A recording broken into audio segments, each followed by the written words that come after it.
안녕하십니까. 저는 이 세상의 모든 미스터리의 진심인 사람 K입니다. 혹시 여러분들 중 인류의 기원에 대해서 관심을 가지고 계신 분들은 인류 문명의 발상지가 어디라고 알고 계신가요? 흔히 우리가 알고 있는 4대 문명의 발상지는 메소포타미아, 인더스, 황하, 그리고 이집트 문명을 꼽을 수 있습니다. 유전학적으로는 아프리카 대륙의 유인원이 호모사피언스로 진화해 현재 인간의 모습을 하고 전 세계로 퍼져나간 것으로 알려져 있죠. 그렇게 따져본다면 4대 문명 중 이집트 문명의 창세신화 속에서 우리는 인류의 기원에 가장 가까이 근접할 수 있는 힌트를 찾을 수 있지 않을까요? 이번 미스터리 연구소 시간에는 인류의 기원이 어디에서 시작되었는지를 찾기 위해 이집트 창세신화에 대해서 자세히 들여다보도록 하겠습니다. 다들 아시다시피 세계 각지의 창세신화는 어딘가 들어본 듯한 유사점이 아주 많이 발견되고 있죠. 우리는 지금부터 이집트에서 시작해 중동의 메소포타미아를 거쳐 인더스 그리고 황하까지 4대 문명에서 기가 막힐 정도로 비슷한 신화들을 따라가 살펴보고 비교 분석해보는 시간을 가져보도록 하겠습니다. 저는 이들 4대 문명을 조사하면서 믿기 힘들 정도로 동일하게 등장하는 태초의 존재를 보고 경악을 금치 못했는데요. 그 태초의 존재라는 것은 여러분들도 다들 잘 아시는 동물 중에 하나입니다. 인류가 외계에서 도래했다고 믿는 음모론자들 역시 이 동물에서 힌트를 얻곤 하는데요. 그 동물은 다름 아닌 우리 주위에서 흔히 볼 수 있는 파충류, 바로 뱀입니다. 제가 조사한 바로는 모든 문명에서 뱀은 신적인 존재로 알려져 있죠. 그럼 이 뱀이 이집트 신화에서 어떻게 등장하는지 자세히 살펴보도록 하겠습니다. 이집트 창조 신화는 현재 우리가 알고 있는 빅뱅 이론과 매우 흡사한데요.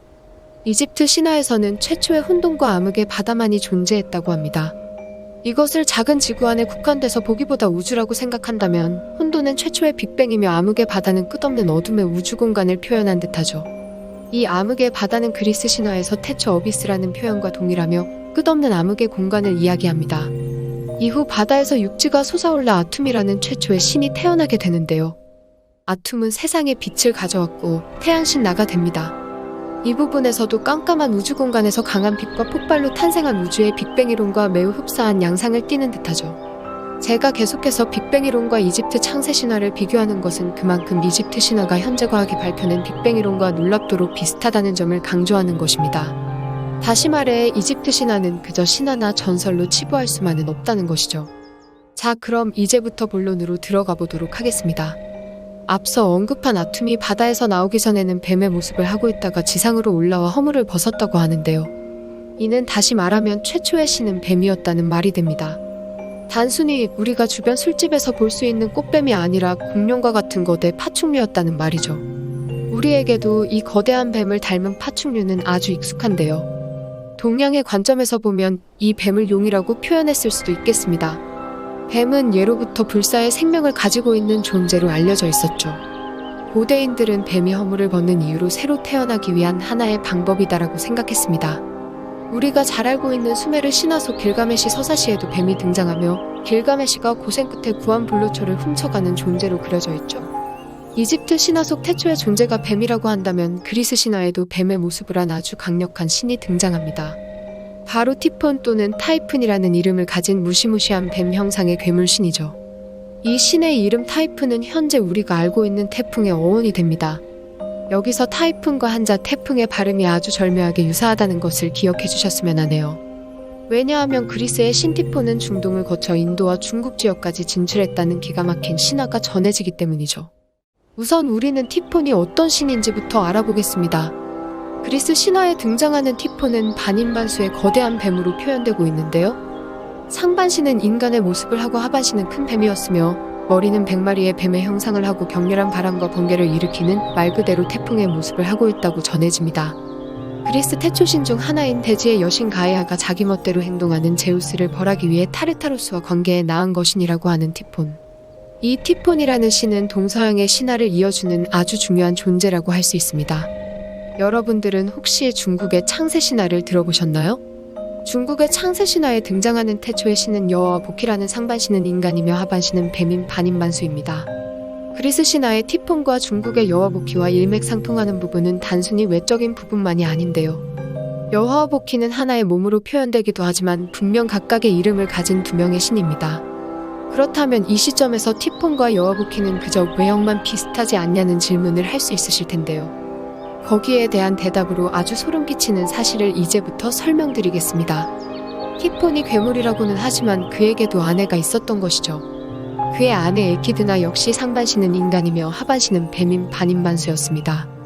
이제는 동서양 신화 속 창조신이 동일한 존재가 아니었을까 하는 생각이 들지 않으십니까? 중국의 창조신 여어보키는 그리스 신화의 티폰과 에키드나가 아니었을까요? 단순히 생김새가 닮은 것만이 아닌 여기에는 예로부터 전해 내려오는 전설이 있습니다.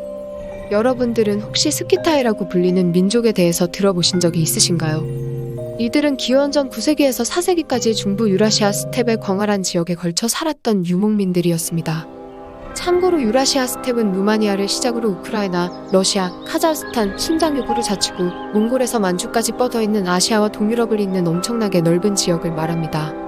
이 스키타이인들은 자신의 조상을 바로 티폰의 아내 에키드나라고 알고 있죠. 우연이라고 친다면 엄청난 우연이 아닐까 하는데요. 상반신은 인간이며 하반신은 뱀의 형상을 한 신이 동서양에서 모두 창조신으로 등장합니다. 여러분들께서는 앞서 제가 언급한 태풍의 어원을 아직 기억하고 계신가요? 그리스 신화에서 흘러나온 타이푼이라는 말은 동양 문화권에서 한자로 태풍의 어원이 됩니다. 한편 중국에서는 태풍이란 한자를 오래전부터 쓰고 있었다고 주장하며 아랍을 거쳐 동아시아로 전파된 것이 아닌 반대로 자신들이 서양으로 전파했다고 하는데요. 광둥어로 태풍은 다펑이라고 발음되는데 이게 서양으로 전파되어 타이푼이 되었다는 것이죠. 아무튼 어디가 먼저인지는 전혀 중요하지 않습니다. 중요한 것은 동서양의 창조신화에서 뱀의 형상을 한 똑같은 신이 존재한다는 것이죠. 이런 반인반수가 하나도 아니고 암수 쌍으로 말입니다. 이게 정말 단순한 우연일까요? 그에 대한 판단은 여러분에게 맡기도록 하겠습니다. 지금까지는 조사를 통해 여러 가지 검증된 설들을 모아봤는데요. 이제 개인적으로 재미있는 가설을 하나 세워보겠습니다. 혹시 중국의 창세신화에 등장하는 창조신 여어보키의 세력이 아랍 세계를 지나 동유럽 지역까지 진출한 것은 아닐까요? 그리스에서는 자신들을 침략해오는 이들을 괴수처럼 묘사하였고 그리스 세계의 신인 제우스가 결국 티폰을 물리친 이야기가 전해진 게 아닐까 합니다. 여어보키의 세력이 그리스로 진출할 당시 이집트로 남하하지 않고 곧바로 서쪽으로 향해 그리스 지역으로 진출한 것 같은데요. 이는 티폰이 올림포스 산으로 진격할 당시 모든 사람들이 이집트로 피했다는 이야기로 미루어 짐작할 수 있을 것 같습니다. 지금까지의 결론을 말하자면 동서양의 신화 속 뱀신은 정말로 존재하던 거대한 세력이었던 것 같네요. 그것도 태초에 인류의 문명이 시작되면서 생겨난 강력한 힘을 가진 집단이었던 것 같습니다. 아시아 지역에서는 이 뱀을 신격화시켜 용이 된 것으로 보이며 서양에서는 용이 신적인 존재가 아닌 침략의 상징으로 받아들이게 된 건 아닐까 하네요. 지금까지 신화는 단지 거짓이라고 치부할 상상의 이야기가 아니며 태초 인류의 기원으로 올라가면 갈수록 너무나 비슷한 점이 많다라는 것을 확인해보는 시간이었습니다. 마지막으로 제가 지금까지 이야기한 반인반수의 신들은 넵틸리언의 조상이 아님을 밝혀드려요. 합성사진으로 음모론 만드는 인간들은 미스터리의 진심인 사람 중 한 명으로서 정말 용서할 수 없습니다. 지금 같은 시대에는 어떤 사진이나 영상도 믿기가 참 힘드네요. 구독과 좋아요 부탁드립니다. 저에게 큰 힘이 됩니다.